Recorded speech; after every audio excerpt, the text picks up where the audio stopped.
രാവിലെ കോട്ടയം മെഡിക്കൽ കോളേജിൻ്റെ അവിടെ ഒരു ചെറിയ പരിപാടി ഉണ്ടായിരുന്നേ. അത് കഴിഞ്ഞിട്ട് ഇങ്ങനെ തിരിച്ചു വരുന്ന നമ്മൾ മൺട്രാട് വഴിക്കാണ്. നമ്മുടെ 4 മണിക്കാറ്റൊക്കെ വഴി നല്ല അടിപൊളി സ്ഥലമാണല്ലോ 4 മണിക്കാറ്റ്. അങ്ങനെ 4 മണിക്കാറ്റിലേക്ക് തിരിച്ചു വന്ന വഴിക്ക് നമ്മൾ ഈ അത്തർ നമ്മൾ വണ്ടിക്കകത്തൊക്കെ തൂക്കുന്ന ടൈപ്പ് അത്തർ അത്രയും സാധനങ്ങൾ വിൽക്കുന്ന ഒരു കട കണ്ടേ.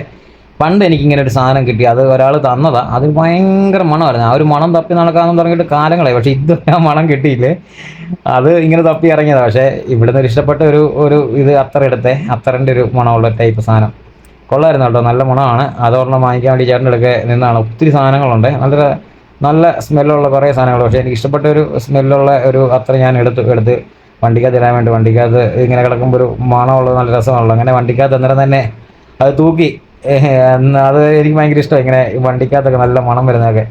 അത് കഴിഞ്ഞ് ഇങ്ങനെ നേരെ തിരിച്ച് പോകുന്ന വഴിക്ക് ഇങ്ങനെ 2-3 പ്രാവശ്യം നമ്മളെ മണർകാട് പള്ളിയിലോട്ട് തിരുന്നതിൻ്റെ അവിടെ കുറേ ഹമ്പൊക്കെ ഉണ്ടല്ലോ.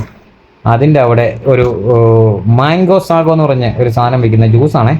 ആ കടയിലൊന്ന് കയറി 2-3 പ്രാവശ്യമായി ഞാൻ വാങ്ങിച്ച് അവിടെ നിന്ന് കുടിക്കാൻ തുടങ്ങിയിട്ട്. അതിന് വീണ്ടും വന്നാ. അതാകുമ്പോഴത്തേക്ക് ഉച്ചയ്ക്ക് വീട്ടിൽ വന്നൊന്നും പ്രത്യേകിച്ച് ചൂടാക്കി കഴിക്കണ്ടല്ലോ എന്നുകൊണ്ട് വാങ്ങിച്ച് കഴിക്കണം. പക്ഷേ ഇന്നത്തേത് അത്ര വലിയ സുഖമായിട്ട് എനിക്ക് തോന്നിയില്ല. എന്നാലും കൊള്ളായിരുന്നു. ചെറിയൊരു പുളിപ്പുള്ള പോലെ എനിക്ക് തോന്നി. മാങ്ങാട് പുളി കൂടുതലുകൊണ്ടായിരിക്കും.